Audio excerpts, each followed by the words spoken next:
이사야를 두고 8번째 시간입니다.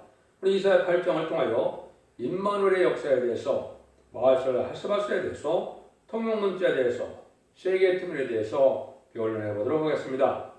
북방아수르가 내려오는 환란 때에 하나님께서 함께 하시는 시온의 단체가 이제 임마누엘의 역사로 한국 통일을 이루고 세계 통일을 이룰 것을 말씀하신 것인데요.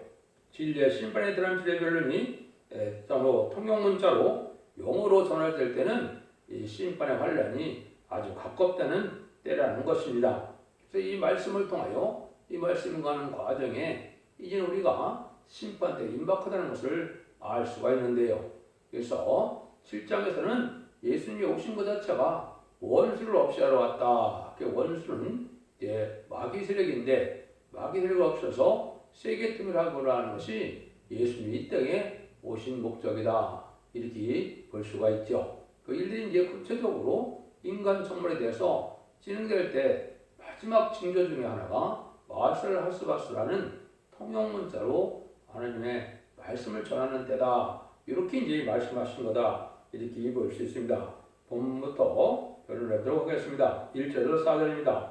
여호와께서 내게 이르시되 너는 큰 서판을 취하여 그 위에 통용문자로 마하설 하스바스라스라 내가 진실한 증인 제사장 우리아와 여벨의 아들 스가랴를 불러 증거하게 하려 하시더니 내가 내 아내와 동침함에 그가 잉태의 아들을 낳은지라 여호와께서 내게 이르시되 그 이름을 마하설 하스바스라 하라. 이는 아이가 내 아빠 엄마라 할 줄 알기 전에 다메섹의 제물과 사마리아의 노랑물이 아수르 왕 앞에 옮김받을 것이라. 여기 이제 이사야가 묵시로 나갔죠. 그런데 그 서판에 큰 서판에 통용문자로 마하설 하스바스라스라 이렇게 얘기했죠. 이게 이제 중요한 의미가 됩니다.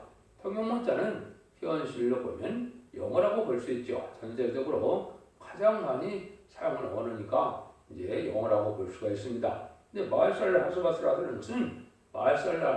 것은 이제 노략에 속하다. 이게 이제 해석을 하면 심판의 환란이 가깝다 이 말입니다. 그래서 하나님의 새로운 사명자가 나타나는 것을 여기는 언제나 아이를 탄생하는 것으로 말씀하시죠. 그 애굽 땅에 종세라든 그 이스라엘 백성을 구원할 때도 한 아기가 모세라는 아이로 태어났죠. 또 세상을 구원하는 역사도 또 한 아기 모신 예수님으로 말미암아 구원의 역사가 있었죠. 인간 종말에 세상을 심판하고 왕권을 때도 한 아기라는 이러한 어린아이가 탄생했는데 결국 12장 5절에서도 보면 장차 철장으로 만국을 다스릴 남자라고 그랬죠. 여기서는 그 사명자마도 여기에 새로운 역사를 할 사명자가 통용문자로 마하설 하스바스라에서 하나님의 말세복음의 비밀을 온 세상에 전파될 것을 얘기하는데 그 기간이 내 아빠 내 엄마 하기라 할 때라니까 2-3년 정도 걸린다 이 말이거든요. 그래서 구체적인 변론에서 전산점에 들어가기 전에 이런 일이 있어야 될 것을 말씀하셨다 이렇게 볼 수가 있습니다. 실질적으로 영어로 문서운동을 한 것은 2016년 11월에서 2018년 4월까지 이 일들을 했거든요. 그러니까 2018년에 통용문자로 온 세계에 전하는 일이 벌어졌으니까 이게 2-3년 흘렸죠. 그러니까 심판대가 가깝다 이렇게 보시면 됩니다. 그래서 심판의 환란도 국부적인 심판과 세계적인 환란이 있는데요. 국부적인 환란은 이제 한국의 남북전쟁을 뜻했고 세계적인 환란은 3차 세계전을 뜻했고 마지막 전쟁은 아시는 것처럼 아마겟돈 전쟁이 되겠죠. 그래서 이제 한국의 심판환란이 가깝다 이렇게 보시면 됩니다. 그래서 이런 일들을 이제 하나님께서 하시게 되는 마지막 징조로 주어진 것 중에 이게 하나다. 그래서 모든 예언서 계시록을 이제 또 해석하는 것도 세상에 있지 않는 일이고 또 세상에 그 모든 예언서 계시록을 또 영어로 번역하는 일도 있기 어려운 일이다. 저는 이렇게 말씀드리가 있지만은 이것이 이미 이루어졌다. 이걸 본다면 때가 아주 가까운 때다. 이렇게 볼 수가 있죠. 그래서 이것은 이제 성경 여러 가지로 한 사명적으로 나타난 것을 많이 말씀을 했어요. 이것은 때문에 2단, 3단하고 알지 못하기 때문에 그렇죠. 말씀은 응하는 자밖에는 알 수가 없는 것이죠. 이사 19장 20절도 한 구원자, 보호자를 말 쓰셨고 또 이사야 59장 16절에는 중재자를 말 쓰셨습니다. 이것이 인간 눈에 마지막 한 사명자가 나타날 것을 보여준 것이다. 또 아까 읽은 것처럼 12장 5절에는 아이가 태어났는데 장차 만국을 다스릴 남자라고 그랬죠. 그 철장 모세가 받을 종을 뜻한 것이거든요. 이런 식으로 이제 여러 가지로 우리가 말씀을 볼 수 있는데 이런 일들일 때 이제 이 세상은 어떻게 되느냐. 5절에서 8절입니다. 여호와께서 하신 내게 일러가시되 이 백성이 천천히는 실로아물을 버리고 르신과 르말리 아들을 기뻐하나니 그러므로 주 내가 흉흉하고 창인한 큰 하수 곧 아수르왕과 거기 모든 우리의 얼굴을 덮을 것이라. 그 고래 차고 모든 언덕에 넘쳐러 유대에 들어가서 창이라고 목에까지 미치리라. 임마누엘이여 그의 편한 날과 이 땅에 편만하리라 하셨느니라. 여기 보면 이제 이때가 되면 천천히 흐르는 실로아물을 버린다 그랬죠. 여기 이제 이스라엘의 실로아물처럼 생명수의 말씀인 마지막 결혼의 역사를 뜻한 것입니다. 하나님께서는 심판의 다른 필요 말씀을 온 땅에 전하고서는 그 말씀대로 심판하고 그 말씀대로 구원하고 그 말씀대로 이제 재앙이 내리고 구원을 받게 하시는 것이 하나님의 뜻인데요. 이 말씀을 잘 안 받아들이는데 어디서부터 안 받아들이겠습니까? 이것이 지금의 이제 선지국가인 한국에부터 안 받아들인다 이 말이죠. 그런데 누굴 좋아해요? 르신과 르말리 아들을 기뻐한다 그랬죠. 여기 이제 르신은 중공을 뜻했고 르말리 아들은 이제 북한 공산당 김정은을 뜻했는데 이들을 또 우리가 좋아하고 있죠. 한국에 보면 친중 친북 세력이 너무나 많은 세상인데 이것이 무슨 징조냐? 청왕말 시대에서 하나님 앞에 심판의 대상자, 멸망의 대상자 돼서 환란, 심판의 환란이 온다. 심판의 환란을 여기 보면 내가 흉흉하고 장이란 큰 하수, 그 아수르왕과 그 모든 의로 그에 덮을 것이라. 이제 큰 하수로 홍수나는 것처럼 얘기한 것이 이것이 심판의 환란입니다. 이런 환란이 가깝게 된다, 온다 이 말이죠. 왜냐하면 생명의 말씀을 전하지 안 듣고 르신과 르말리아, 중공과 북한, 공산당을 좋아하는 세력이 많아진데 그렇다 이 말이죠. 근데 이때 이제 하나님께서 임마누엘 역사가 날개가 펴는 날개가 내 땅에 편만을 하고 이제 하나님께서 함께하는 시온의 무리가 나온다 이 말입니다. 이 시온의 무리는 결국은 임마진 14만 4천 명이 되는데요. 이것이 섭대기에 쌓아들은 말미암아 임마진 14만 4천 명이 나오고 나중에는 새시대의 백성이 될 또 능히 실 수 없는 큰 물이라고 예언된 이사야 계시록 7장 9절에 그렇게 예언되어 있죠. 그것이 이제 예비적 오차 같다 새시대의 백성을 구원하는 역사가 진행된다 이 말입니다. 이 일들이 진행되는 것이 1300년 만의 역사다 이렇게 볼 수 있죠. 이런 일들이 이제 지낼 것을 이루어질 것을 얘기했죠. 이런 것도 이제 여러 가지 성경이 응하는 과정에 관련 장이 많이 있는데 그 부분들은 일일이 다 설명할 시간이 없으니까 여러분들이 섭대기에 변론을 보시면 이제는 영한 변론도 있고 한국 변론도 있고 여기 모든 응하지는 성경들을 다 찾아서 제가 말씀을 변론했거든요. 이거를 참조하시면 됩니다. 그 중에 이제 하나가 이제 스가랴 14장 8절에 보면 그날에 생수가 예루살렘에서 솟아나서 절반은 동해로 절반은 서해로 흐를 것이다. 여름에도 겨울에도 그러하리라 그랬죠. 여기 생수가 솟아나서 흐른다. 이것이 이제 진리의 말씀인 생명의 말씀인 다른째 말씀이 온 세상에 전파되는데 이 기간은 짧은 3,300년 기간밖에 안 된다 이렇게 볼 수가 있습니다. 이 환란은 이제 세 군데 예언이 되는데 예수님이 직접 마태복음 24장 21절에 보면 창세에 이르러 오는 환란, 다니엘서 10장 1절에는 개국에 대해 오는 환란, 또 요엘서 1장 2장 1절 2절에서는 자국에 대해 오는 환란을 했거든요. 이거는 이제 국부적인 한국 환란을 뜻했고 한국의 심판의 환란은 그것이 마지막이고 이 환란이 끝나면 이제 한국은 절대적 하나님의 보호와 인도 속에 새 시대의 축복을 받기 시작해서 선주과 상을 감당케 하시거든요. 이런 일들이 이제 하나님이 예정한 섭니다. 이렇게 볼 수가 있습니다. 그래서 이거에 아까도 말씀드린 관련 성경 구체적으로 많이 여러 군데 나와 있습니다. 요엘서 2장이나 미가서 5장이나 나홈서 2장이 바로 이런 내용인데 이런 일들이 어떻게 해서 한국이 통일될 것이냐 그를 알려주고 계시다 이렇게 보시면 됩니다. 그래서 인물의 역사가 편안하리가 내 땅에 충만할 때 편만할 때 이때가 이제 마지막 때인데 이것이 전삼년에 들어가서 전반의 역사가 시온의 무리가 나오는데 시온의 무리는 아까 좀 말씀드린 것처럼 인마진 18만 4천 명의 무리와 이제는 능히 셀 수 있는 큰 무리라고 해야 되는데 세시대 백성이다 이렇게 볼 수가 있죠. 이때는 이 한국의 상황이 어떠냐 9절 10절입니다. 너희 민족들아 호원하라 필경패망하리라 너희 먼 나라 백성들아 들을 자다 너희 허리를 동이라 필경패망하리라 너희 허리에 띠를 들아 필경패망하리라 너희는 함께 동하라 필경 이루지 못하리라 말을 내라 시행되지 못하리라 이는 하나님이 우리와 함께 하십니다. 근데 이 민족들이 아주 호원한다 아주 시끄럽다 이 말이죠. 우리나라가 뭐 때문에 시끄럽습니까? 한국만큼 사상적인 문제로 시끄러운 나라가 없죠. 특별히 이제 문재인 정부에 들어가서 이 협상주의가 이제 도에 지나쳤기 때문에 친중 친북의 협상주의가 마련했기 때문에 아주 시끄러워서 광화문이 잠잘 날이 없죠. 이것이 이제 바로 망하게 될 것이고 필경 이루지 못할 일이다 이 말입니다. 죄송합니다.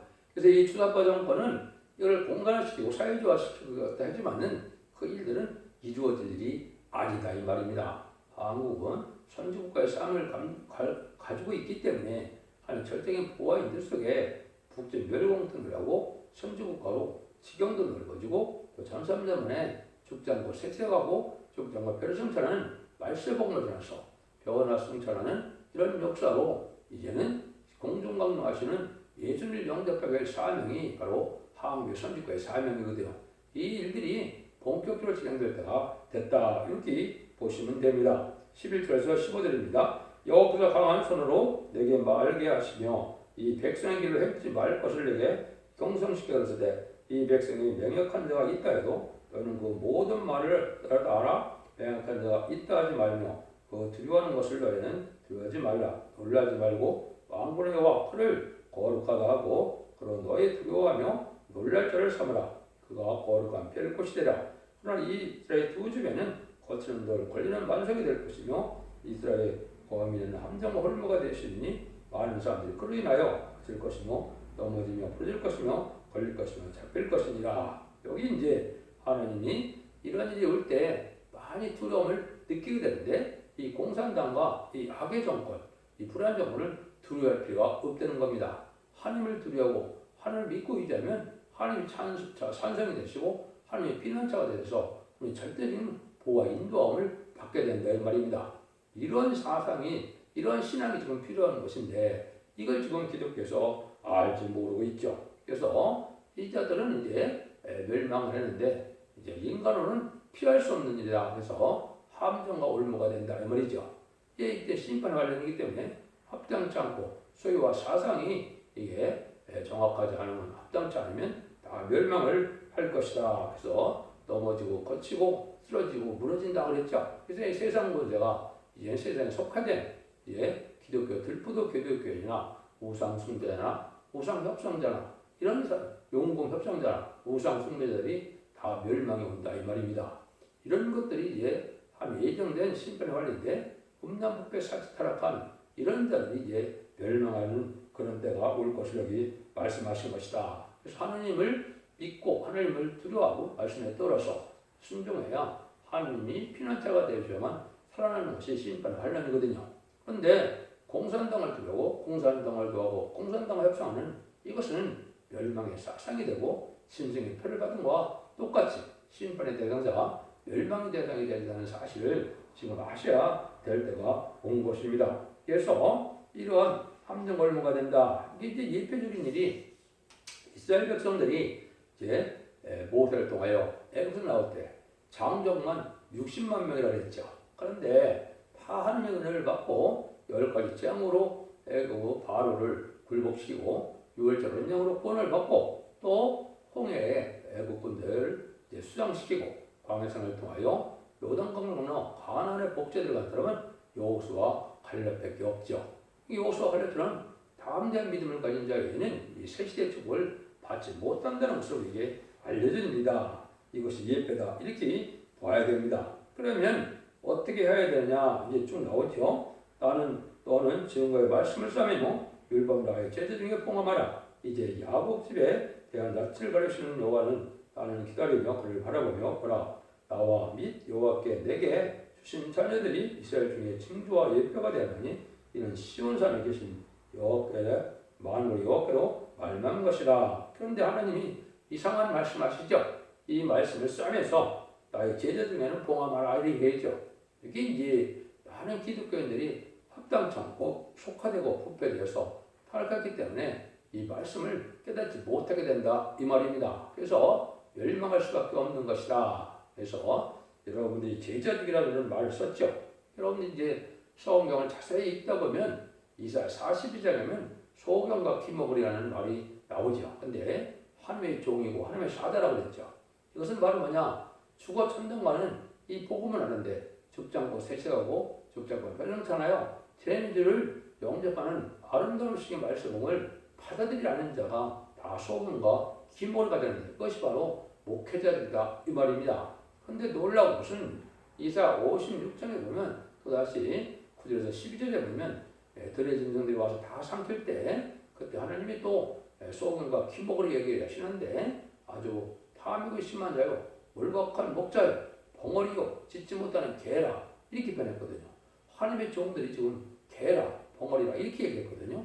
이것은 진리와 신분에 대한 들을 전할 때 이걸 받아들이지 않으므로 때를 분별치 못해서 신앙 준비, 진리의 길을 영접할 신앙 준비를 시키지 못하는 이런 목회자들이 바로 개와 같은 자다 이렇게 표현하시는 겁니다. 여러분들 이거 심각하거든요. 이날이 이제 심히 임박한 것이고 이제는 진리 앞에 순종하셔 예언의 말씀을 읽고 듣고 지켜서 먼저 잡은 대로 밟아서 죽지 않고 세세하고 죽지 않고 별성찬양 자손만 내 에덴동의 축복을 받을 텐데 이것을 이제 받아들이는 자도 없고 이거를 순종하고자 하는 자도 없으니까 이 몰박한 목자라 벙어리다 짖지 못하는 개다 이렇게 표현하셨거든요. 여러분들 이 날이 이제 임박한 자다 또 이렇게 보셔야 됩니다. 그래서 하나님의 역사가 이렇게 엄중한 말씀대로 진행될 것을 우리에게 보여줬는데요. 그럼 이 말씀이 이제 진행될 때 어떻게 해야만 이제 이 흑암을 물리치고 새 시대에 가느냐? 19절 20절입니다.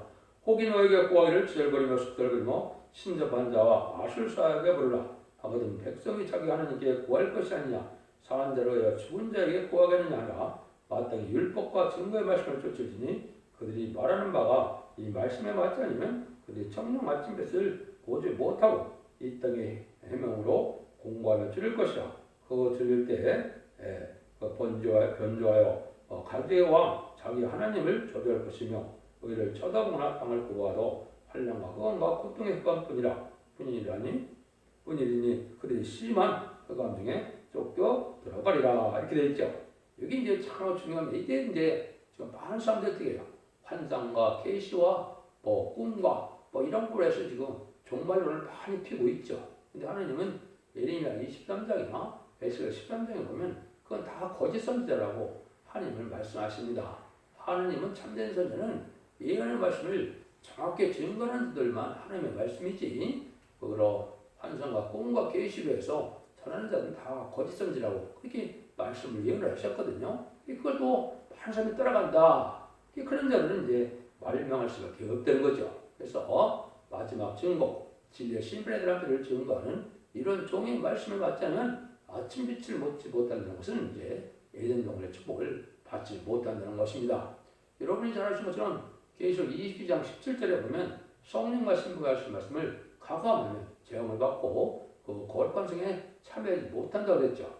여기 바로 이제 그 진리의 신분의 사람들을 전하는 종의 변론과 어긋나면 지금 여러분들이 예언 속에 실존하는 사람들이 많은데 이것이 하나님 앞에는 지금 범죄가 됩니다. 왜 그렇습니까? 하나님이 전하고 하나님이 원하는 만큼 변론에 이르지 못하고 하나님 같은 사명이 아닌 자들이 많은 말씀을 가감 본선시키고 있기 때문에 이것이 나중에 하나님의 엄청난 하나님 앞에 범죄하는 일이 된다 이 말입니다. 그래서 내가 너희를 보낸 적도 없다 이렇게 말씀하시거든요.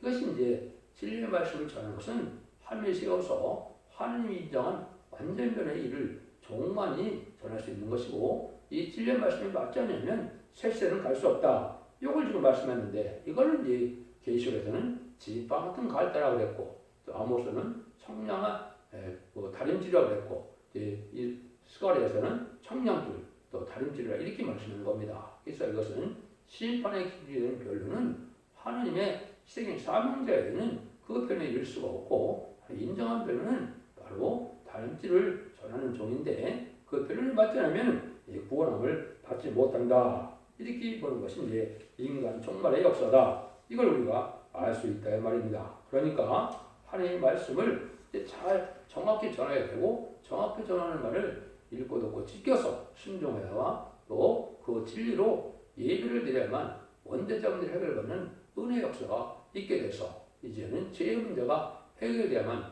죄인들을 용납할 수가 있거든요. 이것은 지금까지 은혜 시대는 하나님의 말씀을 전할 때 좀 혼선되고 가감돼도 하나님의 죄로 여기지 아니하셨습니다. 그 이유는 예수님의 구세주로만 전하게 되면 이제 십자가의 도를 바로 믿고 십자가의 공로와 예수님이 부활신 하나를 서서 이는 삼위 권세를 이기고 성령을 부어드는 이 역사만 믿으면 만민이 그런 성령으로 중생을 받아서 생명체의 득템으로 하나님의 백성이 되는 것만, 그런 역사만 있다면 이것이 영통적인 기독교라고 볼 수 있는 것이죠. 하지만 인간적 은혜는 그것이 아니고 죽지 않고 셋시하고 죽지 않고 멸종천하여 원죄와 잠재를 해결받을 만한 완전변의 역사를 믿고 순종해야만 그런 일이 있을 수 있거든요. 죽지 않고 셋시하고 죽지 않고 멸종천하는 이 말씀에 보면 마지막 진리의 신뢰자들의 말씀에 순종하는 밖에는 구원받는 방법이 없다. 이렇게 봐도 잘못된 것이 아닙니다. 그래서 이 말씀을 간단히 이제 말씀을 드리면, 인간 종말에 대해서 환란이 올 때 마지막 징조로 영어로 된 변론을 온 세계에 전하게 되면 때가 임박하고, 환란이 오면 하나님 임마누엘의 역사가 나타나서 10만 우리가 나타나므로 인마진 10만 4천 명이 일어나고, 등이 쉴 수 없는 큰 물에 예비처 보호소를 인도받을 백성들이 나서 그들을 새 시대에 이제 축복을 받는데, 이등동을 축복하여 이등동을 회복하여 세계 축복을 받게 되는 것이 하나님의 말씀이라 이 말입니다. 그래서 이 시대는 탈선된 그러한 단체나 탈선된 데 가면 구원받지 못된다는 것이 하나님의 말씀이라는 것을 여러분이 정확히 알고, 하나님의 함께하는 임마누엘의 역사 아래 시온의 무리 안에 들어야만 된다는 사실인데, 그것은 원절면에 이룬 단지를 진 성령과 신부가신 말씀을 전하는 첫대의 역사라는 사실을 여러분이 잘 믿으시고 잘 분별하셔서 진리 옆에 순종함으로 자손 만대 축복을 누리는 복된 종들과 성령들 다 되시기를 예수님으로 간절히 축원드립니다. 아멘.